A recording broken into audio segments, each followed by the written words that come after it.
Assalamualaikum warahmatullahi wabarakatuh. Saya Warsono selaku pimpinan Media Kabaran Jabar mengajak seluruh masyarakat Indonesia, khususnya warga Kota Cimahi, untuk bersama-sama menjaga stabilitas keamanan di wilayah kita, yaitu Kota Cimahi.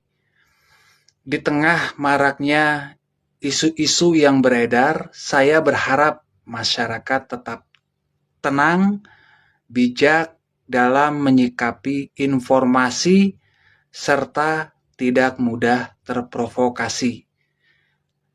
Mari kita perkuat persatuan dan menjaga Kota Cimahi tetap aman serta kondusif.